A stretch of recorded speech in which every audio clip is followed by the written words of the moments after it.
hi, welcome. This is Liz August. The greatest. And who won by the way, I just can't get over the Bob Award. Look behind her head. She's got the Bob Award there, which I see it on her website, and I'm just like, I just want to keep talking about the Bob Award. Yeah. Which is best of business, by the way, but we're calling it Bob. Liz, welcome to the podcast. I'm so excited. We finally did the thing. So, okay, so here's why I met Liz through our friend Judy Harrington. If you listen, she's been on a couple of the podcasts already. And she said, well, you got to meet Liz. She's amazing. She's a great virtual assistant. She's fabulous. I'm like, great. I like meeting new people, like building networks.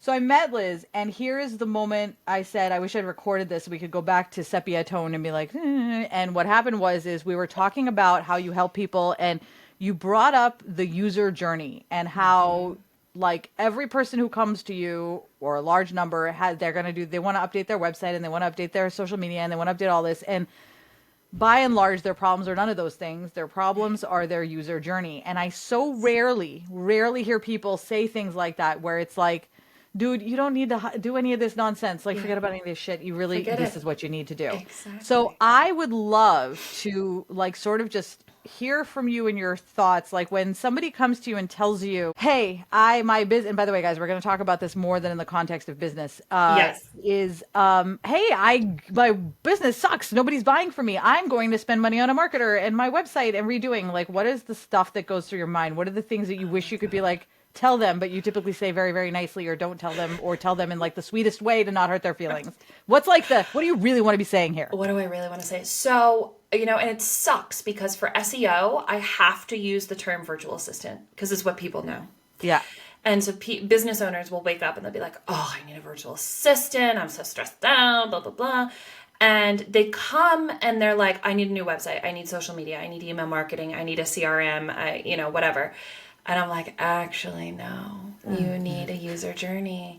And that's why if I could like shake somebody, right, who came to me and they're like, well, I just need you to do this one thing. It's like, no, you don't. And so I have to use terms like virtual assistant or online business manager just so people will understand what the hell it is that I do. Yeah.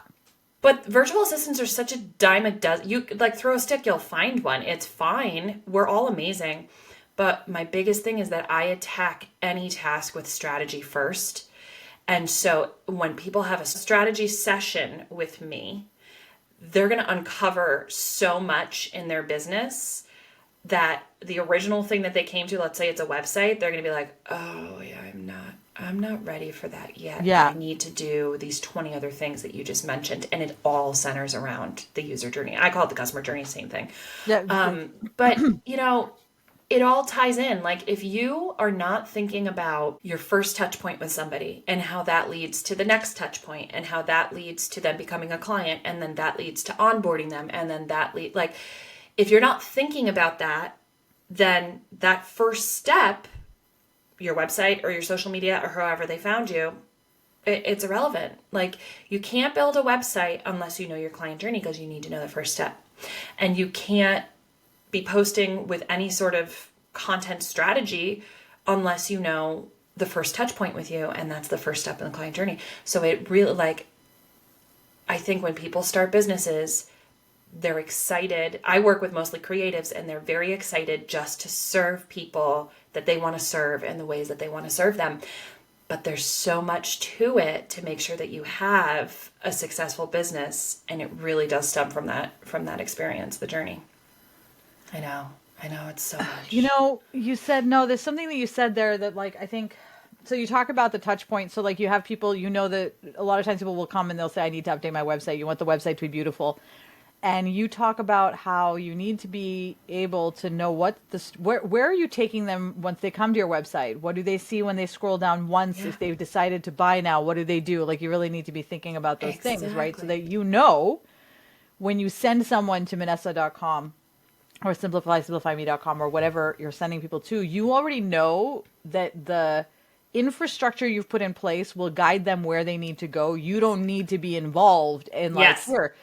One of the things that I think that the earliest, most embarrassing lesson I ever had was with my wife when I made my first or second website. So back in the day in 1995, so you mentioned earlier that you were 37 and I'm 47. So I was here way in the early days of the internet, right? Where just Yep. having an internet website was enough, right? You have the website Right. flashing So you're great. You're GeoCities doing great, sign. honey. That's all Yeah. you really need. I have 10,000 visitors today. Click. Oh, look, 10,001.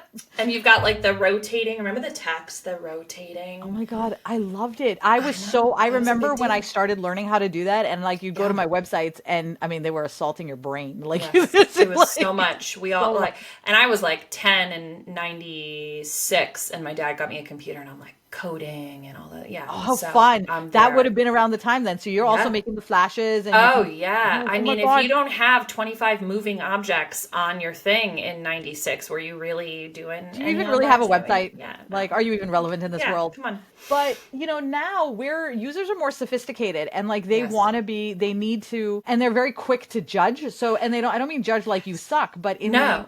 if I don't know where to go next, I'm going to be quick to bounce off because Our attention spans have shrunk. our tolerance for discomfort has shrunk, right? There was a time where Correct. I'd be like, oh, I don't know where to go. Let Right. me figure this I'll out. Now figure it's, it I don't out know now. where to go. Screw Peace this. I'm out. done. Peace. Yeah. No, I don't have time for this. Just give me the thing that I want.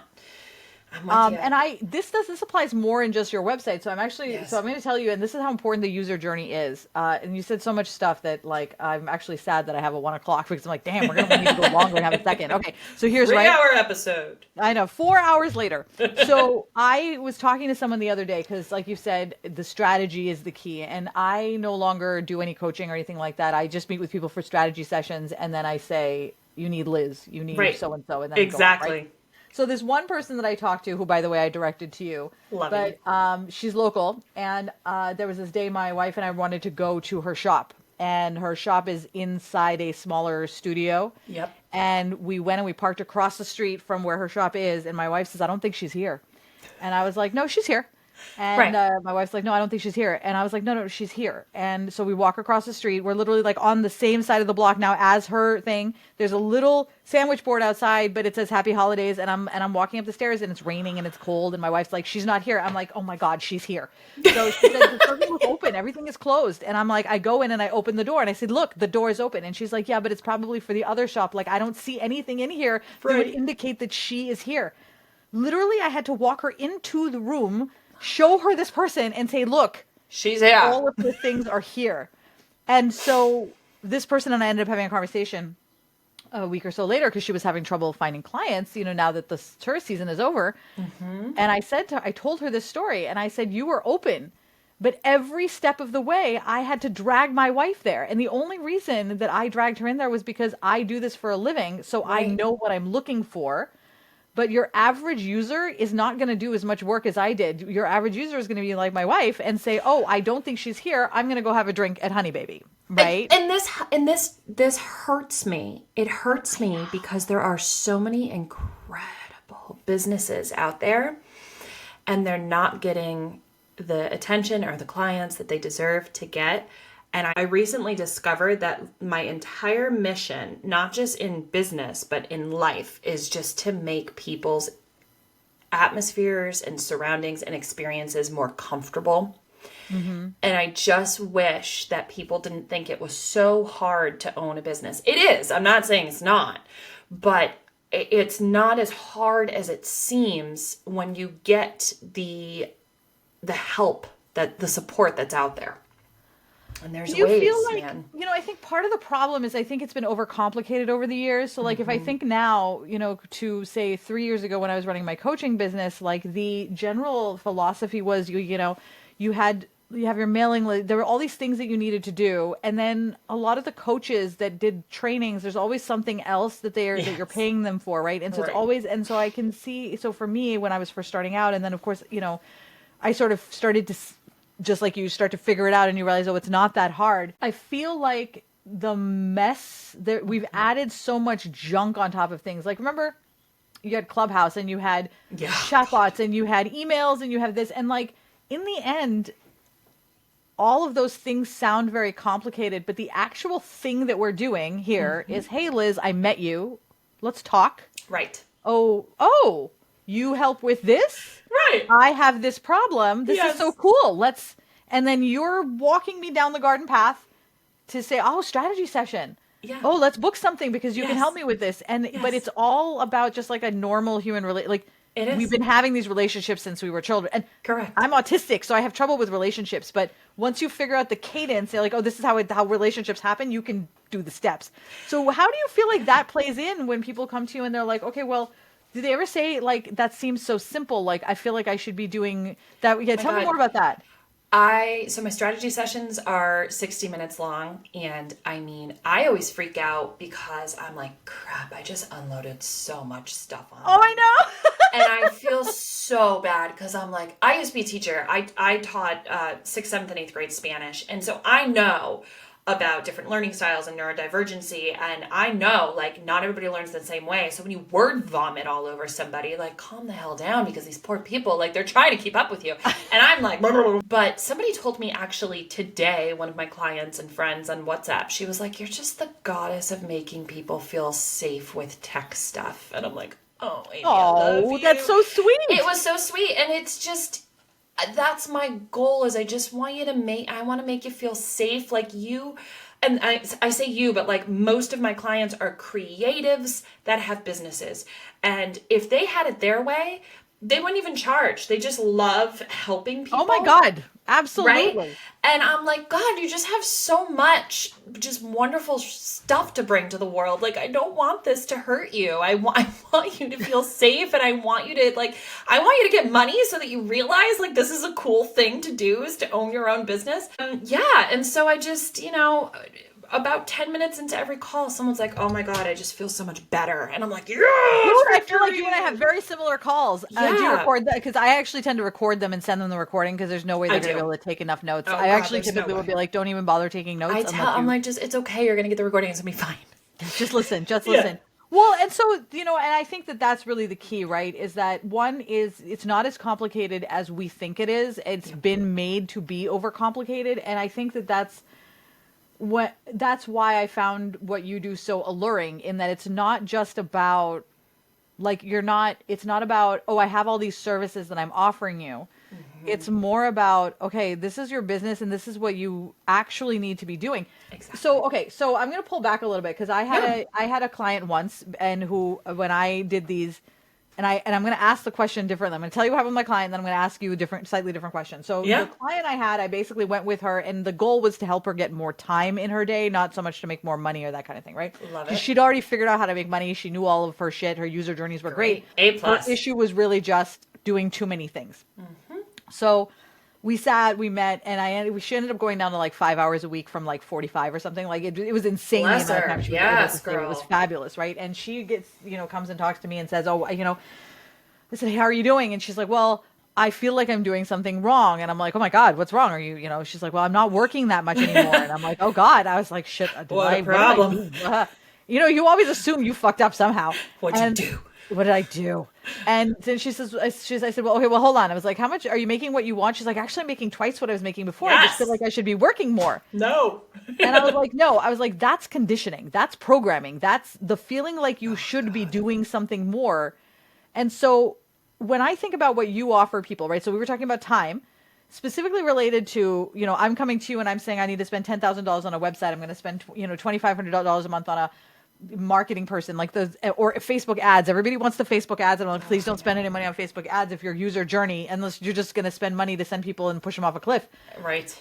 What have you found in these conversations in terms of the financial? Because like, if you're telling me I don't need to do these 5 or 6 things, what I'm hearing is that, wait a minute, I thought I was going to have to spend $25,000 over the next year, but I only need to spend whatever it is, depending on, what service they end up going with you, or nothing, because they decide, oh, I don't need to do anything.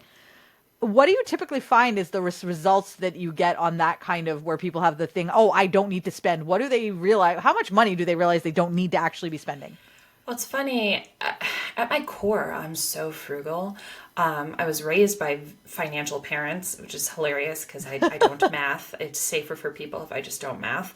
And I was raised by 2 people in finance. And it's just like the biggest, most ironic story of my life. And then my mother got remarried to a guy in finance. And I'm like, God, just like, what is it with you number loving people? But, at my core, I have to save a buck. And I sometimes to my detriment, right? But it's also a great thing for my clients because I don't want them overspending. It doesn't mean I don't charge my worth. I know my worth. But I actually ask them, and the first step to working with me is filling out an application. And one of my questions is like, give me a range. What are you making every month? And if it's less than $3,000, I'll have a strategy session with you, but you probably do not need my services yet. You just need my consulting. Yeah. Because I refuse for somebody to be making less than $3,000 a month. I refuse to give you my top premium website because you're not there yet. You're not there yet. And you're going to get there, but a top-notch website is not the thing that we're going to focus on first for you. So that's my first thing. And then the other thing is like, when you're ready and it's time to invest, I'm going to guide you to the best next step. If it's a website, then yes, I'm gonna give you a kick-ass website. If it's working on your services and figuring out what those are first. I'm not a coach. My thing is tech. I work strategy in there. I'm going to refer you out to the many business coaches that I know that are going to get you there. Yeah. So I don't know if that answered the question entirely. No. But the financial aspect is so hard because we really, I told my bookkeeper, I love her. I told my bookkeeper, I said, Bridget, listen, my goal, not resolution, I won't do a resolution, but my goal for 2024 is that I am not going to get my debit card out and buy another online course, $7, $17, $37. That's the sevens. They're like, hey. All the sevens. That Amy Porterfield talking about her damn sevens. God damn it, Amy Porterfield and your freaking sevens, because that gets me. And so I will, targeted ads, they'll get me and they'll be like, if you buy this Trello board template, your whole life will change. And so I'm like, yes, take my $17. And I buy so many of those and I immediately forward the receipt over to my bookkeeper. And so this poor woman, Bridget, I love you so much, honey. She'll just add it and add it and add it to QuickBooks. And at the end of the year, I'm like, God, I forgot I even bought this thing. I never used it. Here's my question. Did you even look at it? You bought it, you got your dopamine hit, and then you're like, oh, I forgot. I am ashamed to say, so I file it neatly, and it's got a tag for, is it social media or is it a Trello board? And then I would say like 6 out of 10, I actually got my money's worth because I used it. I'm not saying it's not worth the money. I'm saying I didn't freaking use it. So I told Bridget, I was like, I refuse to buy another one of these things. Like I call it professional development. It's like a hangover. I have a long professional development list. But I told her I refuse to buy more until I've actually used all of the ones that I've already purchased. And we're talking like 5 years of purchases. So that's a lot to go. Well, some of them, you got to give yourself like 2 years because the 3 years before that, it's like technology evolves. And that's the thing is, what I really want to do is just take the time to weed through them and be like, what's relevant, what's not relevant. Listen to a little bit of the videos. We've also learned over the years, and I do courses and online memberships and evergreen products. I set these up for people and I say, we've learned a lot since COVID.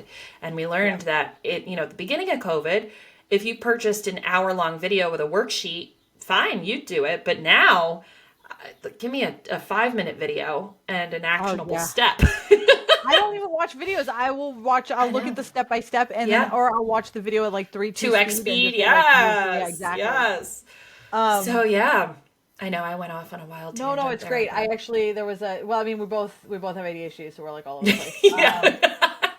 No, we were talking earlier, you were talking about sending people places. There was actually a flag, you said something and I was like, holy shit, this is really good. And hold on, we'll come to it. We were talking about we were talking about, all right, go back to what we were talking about before. Yeah. Okay, we were talking about, you bring people in, you'll coach them, you'll guide them through. Oh, so you mentioned that business doesn't have to be that hard, right? Running a business doesn't have to be. Oh, yeah. I know. Okay, there's 2 separate things I was talking about. First was it doesn't have to be that hard. And where I'm at now I would call it my business, but what it really is my life mission. Things that I do that are work, that are just life mission stuff. Some makes me money, some doesn't, right? But we'll call it all my business. I had an epiphany the other day. After having spent a lot of time in email, in social media, and all of these places, I had this moment where I was sitting there and meditating, and I was like, you know what? I understand now how the things fit together and how I don't feel discomfort. I actually just feel like, oh, okay, I get it. And now I feel like, oh, I'm doing my podcast and I'm having so much fun doing my podcast. And when the time comes for me to write the email to the pot to do the thing, it's not like a giant, right? Yep. Because I understand now what I'm doing. So it has actually become easier. And I wonder how much of that is, and this goes back to where your gift is, right? Because like when I was all high strung, it was so hard. And it makes sense because you're all like all the time, right? Yeah. Now I feel like everything is just easy. Love And that. I wonder how much of what you were talking about when you say that you meet with these people, you do these strategy conversations. I feel like I've become business marinara sauce, so now I get it. But when somebody is first starting to work with you, they're just, onions and tomatoes and Yes. basil and all of that in a bowl. I'm so hungry And now. they want to become the marinara, right? Yeah. And so I feel like that's almost sort of what you do is like you work with people to help them Yes. get comfortable with like almost like the simmering part of it, right? I did this somatic exercise recently with a group of women. I was in a coaching program, and she was getting us to come into our core values and our mission, right? And we were really meditating on that. And we worked some body work into it. And so each one of us had to do a gesture with our bodies on how we feel like our mission, just kind of some way to just Ooh, demonstrate mine is our this. mission. Mine is this. Ooh! And what is I that? actually have one. Mine is this. I love that. What is that? So it's an explosion. It's like supernova. It's like life Yes. coming out. Oh, It's I love like that. love. It's stuff is coming out from within. Oh, I love I'm that. So exploding here's life mine. everywhere, which is both gross and titillating depending on how you think about it. So mine is this. How interesting. And what it is it's balloons. And all the balloons floating are my creative clients because you guys are all creatives. And I'm pulling you down to earth. And it's not in a bad way. It's Yeah. not a bad way, but it's because when you have a creative that wants to take their creativity and make it into a business, this is really the first time that they start to feel really just gross and icky about their creativity because they're seeing everybody have these successful businesses and they're like, well, I know I have it in me. I have the creative part, but now I got to do all this other shit. And so I'm like, it's okay. I'm just going to pull your balloons down and we're in it. I'm going to hold on to you and it's going to be okay. We're going to figure this out. So that was my somatic body work. But isn't that fun? I love that. And here's, so I read this book, and this actually was a huge game changer for me called Rocket Fuel. Have you read that? I've heard of this. Well, works perfectly with your somatic thing It there. is perfect. So here's the thing about Rocket Fuel, okay? You can read an article about it and get what you need. Don't read the whole book. I'm just going to That's just read the how article. I got It's through enough. high school. Come on, Cliff. Yeah, Cliff Notes. So, okay, so when I was in high school, we didn't have the internet, nor did we have Cliff Right. Notes. So I had to actually read all the fucking books, okay? So this is the sorrow of my life. I actually had to read Catcher in the Rye, which I really hated that book. But at any rate, Wasn't one of my favorites. No. is it one of your favorites? No, not one of my favorites. No. So, it talks about the two different roles that are necessary in any business and how as you start to scale up, you run into a challenge. So it's interesting that you put that cap of 3,000 where you said, okay, at 3,000, you don't need me. You need a strategy call to figure out what are your steps. And then at that point, when you scale to a certain point, you need two separate people, and you need the integrator and you need the visionary. Yes. And the visionary is the creative person who is up here doing all the woo, right? And then the integrator is the person who does the tactical step-by-step stuff, operationalizing the vision because, and he talks about it in the book, you cannot move from this to this Yes. without feeling we all know what it feels like. It's discomfort. Exactly. It feels like you're stuck. It actually is not healthy. It's not good. So you need No. those two people. And this is funny because I do use the term integrator in my marketing. Well, there you go. Yeah. Go check out an article about Rocket Fuel. Oh, I love this. And so you were like that necessary step. Yes. And so for me, I got to the point where I realized I wanted to do it all on my own. Like, not because I wanted to do everything myself, but because the vision that I had and the person that I am makes it so that I actually don't like working with other people. I figured that out about myself. But that meant I could only scale to a certain point, or I could only do something like when you make a decision not to hire somebody. That's right. You are deciding not to scale to a certain level, or you're just plateauing. That's it. and that's it for you. fine if that's what you want. That works. But if you're trying to grow and also not get somebody like Liz, then you have two competing priorities, and you're always going to feel attention, and you're never going to see the success because those are at odds with each other inherently, right? So you've got to know. It's funny too, because the way that I do my business is because I'm a business owner at the end of the day. And I just kind of think to myself, what do I need? And then I go and I give that to other people. And it got to the point about, 3 years ago, I had like 25 clients and it was just me. And I'm like, Oh, Jesus. idiot. I'm like, you're an idiot. It's like the cobbler's son has no shoes. I'm sitting here preaching to people, delegate, delegate, delegate. And I'm here working. During COVID, I was working 16, 18-hour days. I actually had to go out and invest in a really fancy office chair because I have chronic pain and my body just sitting that much. Oh God. Oh my God. Thank God chiropractor was open during COVID because it was like, oh my God, this is literally the worst possible thing that I could have been doing to my body. And, so, it's just, like you said, you're going to plateau if you think you can do it all yourself. I promise you that you will quickly burn out. And that's where you're going to start saying this is too hard. And that's where you're going to start saying I'm not cut out for this, and the shoulding and the shoulding and the shoulding and those are the people that I want to get the most, because I'm like, guys, I am right here. And it's so funny because I have recurring clients. I have clients that I'll do a project for them. They'll go on their merry way. They'll come back 6 months later. Can we do this now? Yes, we will. 3 years later, I'll have people call me and they'll be like, hey, so remember that thing you said not to do? I did it. I did that thing. I said I'll do it myself, and now I'm cranky and I'm a bitch on wheels and I hate everything. And I just woke up this morning and I said, why didn't I just call Liz? Why didn't I just call Liz? And that's what ends up happening is because, we all... entrepreneur, solopreneur, we get this idea in our head that like, it's all me and I'm going to make this work. And it's like, you don't actually have to do that. Like, and that's the thing, right? You don't have to do it all yourself. Like, and I think that's really important, right? Because I earlier said that, I kind of do this stuff, but this is what I did for a living for like 10, 15 years. I really enjoyed it. And I found that I was irritated by handing things off to other people because nobody was doing the things. Like, I had a vision, right?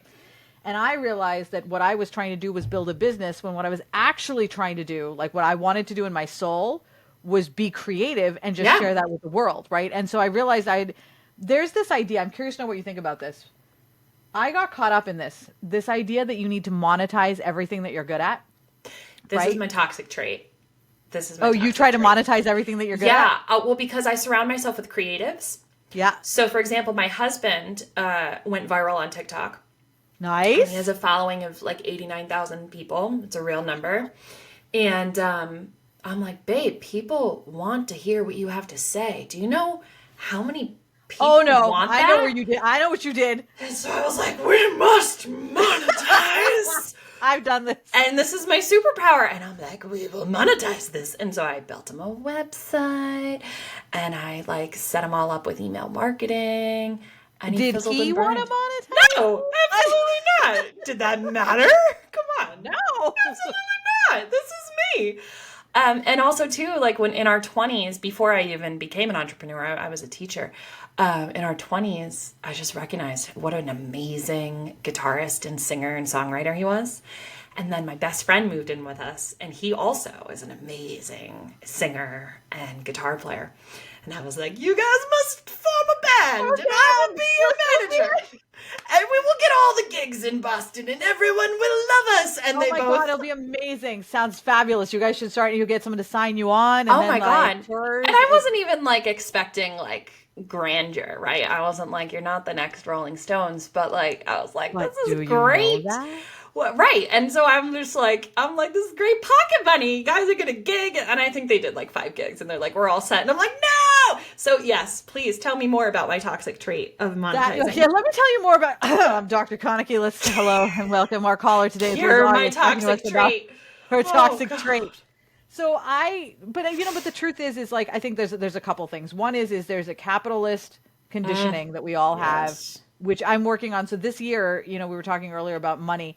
part of what my mission is this year is to, so I, one of my causes that I feel very, like I feel very strongly about is Loving Black Single Mothers, run by Toy Smith. And so my goal is to increase how much I send to her organization every month by the end of the year. And the way that I'm getting there is by reducing the other things, because I want to be spending my money in alignment with my life mission. You're awesome. Now, the secret, I think, is that you have to trust that you're good at making money, right? Any person has to trust it. And I am very good at making money.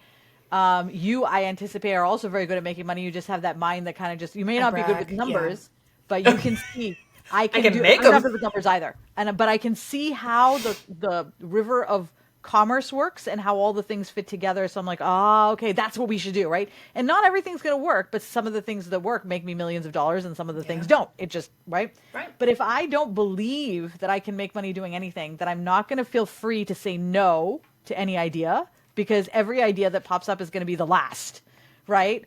So the first thing was that. So it took me about a year, lots of coaching, to actually be able to say I'm really good at making money without feeling discomfort. Like I just like, that makes me want to cry a little. Yeah, but it's a lot of work, so much work. So much. Saw so many coaches, therapists, you name it, to like work through that shit, right? But then on the other side of that, it becomes, okay, what do I get joy out of, right? Because I'm not on this planet to be successful. I'm on this planet to live a satisfied and fulfilled life and help other people to do that. Amen. And for me, I realized that trying to monetize my creativity was draining all the joy out of it. And so I was like, and I really wanted to do the strategy work for free.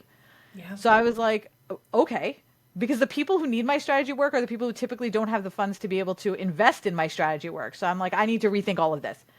So I actually shut everything down and really thought to myself, what do I actually want to do to make money? And I actually realized it had nothing to do with my creativity. It was something that I had actually done years ago that I'm very good at, is research administration. Oh, okay. So I went back into research administration as a consultant, ramped that up, making about $400,000 a year. Life's good. And then I was like, all right, now I'm just going to take the time that I actually ended up realizing after that I wanted to learn. I went back to corporate because I wanted to implement a training system within corporate America while also dealing with all of the pressures that people deal with in corporate. Because like, it's really easy for me to say, do this, do this, do this. But like, there are a lot of pressures happening in corporate America that prevent people from taking that action. Yep. So I went back to that. So I'm doing that right now for another, maybe like 6-8 months or so, and then I'll do something else. But I love that for you. Because when you realize you can make money doing anything, it doesn't matter. You're just like, I'll do this and I'll do this and I'll do this. It's almost a sickness. It's an addiction. True. Yeah, it's right. Yeah. And that was my sickness. My toxic trait was I can make money doing anything. So everything I saw, I felt compelled I had to make money doing. So form a band. Oh my God, I'm an artist. Let's sell my artwork. Oh my God, you know what? I'm a coach. Okay, we'll do that. I'm going to sell these templates. And I burned myself out. Yeah. Just doing that. So I got really clear on what I really wanted to do. And now I say no to anything that is outside of like my scope. Love that. And like I have a very rigid scope for myself. There's so much I want to say. So first you touched on like money mindset and almost a scarcity mindset. Mm-hmm. One of my dearest clients in the world is Lynn Twist from The Soul of Money. I don't know if you've ever heard of that book. Oh my God. She's also the name is amazing. She's just amazing. So she talks about money mindset and scarcity a lot, and it's funny. I'm a very practical, very logistical, very down-to-earth person. I would not call myself a creative. And then my creative clients immediately are like, you're a liar. You're so creative. Look at what you do. And I'm like, I was going to say, I was like, all right, I'm going to let you go with that. I don't get to tell you what you are, but okay. Right. So again, but it's a lot of coaching, right? To kind of stop making that my narrative. Yeah. And to just finally admit, like, you're a goddamn creative and like just deal with it. And so all of my creative clients, I'm just like, oh my God, I surround myself with coaches. So at some points I can get a little coached out and I'm just like, money mindset. I know. Oh my God, I'm so done working on my character. I'm over it. I'm like, you just get to a point. It's like sometimes when I was doing, I'm not doing therapy currently, but when I did do therapy, I was like, God, if I talk about my childhood traumas one more time, I'm gonna scream. It's like, you get to a point where you're like, I just cannot keep working on the same thing. And sometimes I get like that with my coach clients. I love them, but it's like, I need to take a step back for me, that money mindset and scarcity thing. And I think actually that you pointed out my next step in this work, which is like, stop monetizing everything. People are not piggy banks. They're just creative people. That's the truth, right? People aren't piggy banks, right? That's one thing, right? And the other thing is actually it is an addiction, right? Because totally if you are is. good at making money, Yeah. money gives you dopamine hits. Yes. You're neurodivergent. You're chasing dopamine This hits. You're set up for this. And I just, like, I applaud my husband because he was just like, babe, that's not me. If I did coach people, I don't want to take money for it. And I'm like, you asshole. But yeah, no, I get that. And I love you for it. So yeah, it's hard. It's a hard thing to break. But I will say I've created the perfect business because anybody who does want to make money, they come to me and I'm like, yes, feed the addiction. Like that's the thing, right? That's the key. This is my loophole. This is my loophole. Well, that's the key, right? Get excited by other people's money. You said something shit. You were talking about everything. I forgot. You said something and I was like, oh, I've got a great response, but then I totally lost it. That would be the name of my autobiography, is you said something and I don't remember. And then I forgot. Yeah. No, me too. It's like, we were talking about dopamine hits, chasing after it, making money. No, it was before that. Husband, money mindset. Oh, you were saying how you were not a creative. I want to actually share something with you. So up until about 2 years ago, about 2 years ago, I used to say I have the soul of an artist, but none of the talent. And I said that my whole life. I used to paint until I was about 16 or 17, and then after that I stopped, and I've dabbled in things, but I have never felt like an artist. The world got you, right? The world got me. That's exactly what happened. Like, I remember when the world got me. It got me in Nepal. That was the end. And so when the world got me in Nepal, I started saying I have the soul of an artist, but no talent. When I see what I make now, I know I have talent. Like, I'm like, holy shit, I have a lot of fucking talent. Like, I'm very, very talented. I have a vision. But I had to change the story, right? And so one of the things that my wife and I realized, I'm like, oh my God, this, like, you're like all coached out. You're like, shut the fuck up, Minessa. But seriously, my wife and my sister and I have been talking a lot about the story lately. Is like, anytime something happens, we immediately, myself too, we just default to this other story. It's the bad story, whatever the narrative is. And one of the things that we've all been saying to each other to an annoying level at this stage is change the story, right? Yes. And it's great when you're the one on this end saying, hey, listen, change the story. You're a creative. When you're the one on the other end hearing change the story, you're like, fuck off. Yeah. You can change your goddamn story. 100%. Don't tell me what to do. And I'm a natural rebel, so I'm like, fuck that. I know, right? me too. Like, So it's like, I'm just like, well, okay. So you want me to do the opposite of what you said? I'll do the opposite of what you said. I don't care if it destroys my life. This is why I laughed when you said The Catcher in the Rye, and I was like, oh, was it required reading in high school? I didn't read it. Yeah, no, it was required. And so what's funny, actually, I failed almost everything in high school. I did really badly in high school. And I think that actually that is the challenge that a lot of our clientele really run into, is that these are typically creative people who were made to feel stupid in school, right? And you're overcoming that side of it as well. I have just such a soapbox on higher education in the United States and how we push children, because if you think about, like, I think about my daughter is born in September, and so when she goes to college, she'll be going at 17, and she'll turn 18 very, very freshly in college. She'll be in there for a month, and then she'll turn 18. Fine. But I'm like, God, a 17-year-old doesn't have, an 18-year-old, 22-year-old doesn't have a freaking clue, okay? And so we put so much pressure on these children, because, like, legally, physically, are they children? No, but they're still children. Actually, dude, did you know that if you're neurodivergent, your brain doesn't start fully forming until you're like 34? Correct. So I always said, I don't think I finished adolescence until I was in my 30s. And then there's the male-female thing, and I think, like, a male brain doesn't stop maturing until, like, significantly later than a female. Anyway, And yes to all of this. And so I have this giant soapbox that I love to climb on, probably about like every other month or so. And It's a good soapbox. it is. And I get really upset because I know there's somebody in my life who shits all over himself constantly because he couldn't crack it in college. He just couldn't do it. He's tried multiple times. And he just kept flunking out. And I want to hug him and squeeze him and be like, babe, it's fine. Like, just stop it, because we're not all cut out for college. And also, we're not all cut out for trade school, because that used to be the thing, right? Like, it used to be like, Either go to college college or trade school. or going to trade school, and these are your choices. I don't actually think you need to do any of those things. Like, now, that's the story. Like, that's the story again, Yeah. right? Capital. So my big thing, my heart on right now is for the fact that I feel like we've all been conditioned by the 4 horsemen 100%. of our, which is capitalism and consumerism, colonialism and racism. Oh, God. Shit. I have like, there's something in the patriarchy. And Are you writing a book? You really should. I am. I'm writing Okay, the book. I'm good, writing good, it right now. And but those things come together and we write the story from that framework, right? And so Yeah. the story that we've all been told is go to college, do the trade school. If you don't do that, You're you fucked. are stupid. You're done.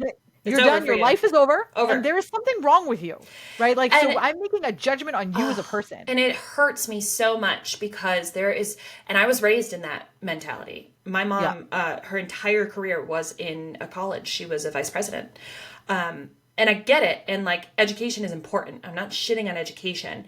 I'm shitting on this push, this belief that you have to do that because it is what society says you have to do. We have a family friend. She has been a waitress her entire life, from teenage to she is in her late 60s. And she has figured out, I don't want to do anything else. I have no desire.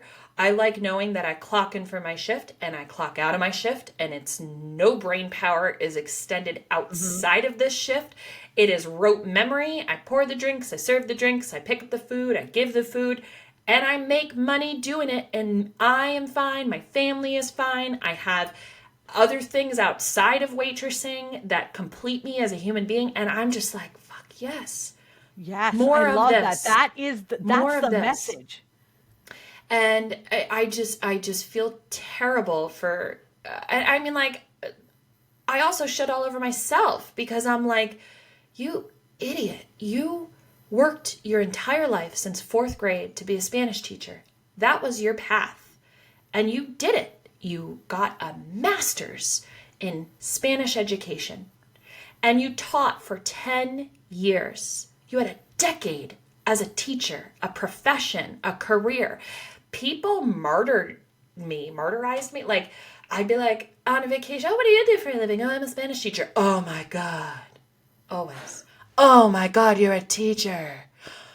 Bless you. You're amazing. Bless me now. I have a really good living that I'm making over here. Bless me now as a business and tech strategist and the owner of my own company. Bless me now. And it's, I want to write a book one day on the martyrdom of teachers because and so like to this day, sometimes I wake up and I'm like, dipshit, like you don't know where your next money is coming from. If you lose all your clients, where's your money? Whereas with teaching, you were in, you like, you had a whole union behind you. That's an illusion. You aren't in. Like, Right. That's just the story we tell ourselves, that is the right? story. Like, you really are not ever secure. Yeah. We just say that we are. And it made me miserable. I loved That's- my kids. I loved my just- students.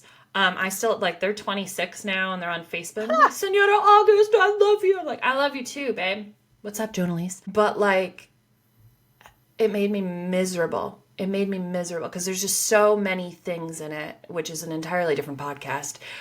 But leaving teaching was the hardest thing I've ever done because there were so many stories coming at me. Like, you've thrown away your entire career. You've thrown away your education. What are you going to do with this what are master's you that you gonna- spent all this money on? Yeah. You're never going to amount to anything because you're not using that master's and you're not using that undergrad. You're not using your 10 years of experience. You think you're going to make some money? What are you going to do when the next Running client your doesn't cute come little around? business? That's adorable. You drained your retirement account so that you could live while you're figuring this shit out? Way to go. Now you don't have any retirement, Liz. Nice job. but this is the money mindset that I had to grow out of. Yeah. My next I dollar. did too. Everything you're talking about, I had to grow out of it. My I had next to work dollar through all is that. where I want my next dollar to be. I'll go call up an old client, be like, hey, how about that website? Do you need another strategy call? My next dollar is just an email away. And it's and not the key guaranteed. though is right now, if you look at your money, you have clients right now. So your next dollar right now is probably going into like 6 months. So when you talk about your next dollar, what It's you're like really 6 talking months. about. Yeah. Yeah. I've got So I people see in- that's the story, right? Yeah, You're we do telling the story as if you have no money today. Yeah. And that because that's what we do to ourselves. Meanwhile, I have I clients on like year-long contracts. Are you kidding me? I've got money. I'm like, what are you talking about? When your next dollar is already You're like, I know you're a client. It's like, what are you talking about? And But this is what we do. That's why I was so important, because we immediately jump to that story and we accept that story is true. Yeah. And unless you're having a conversation with someone who's going to call you out on it, you're just going to go on that narrative.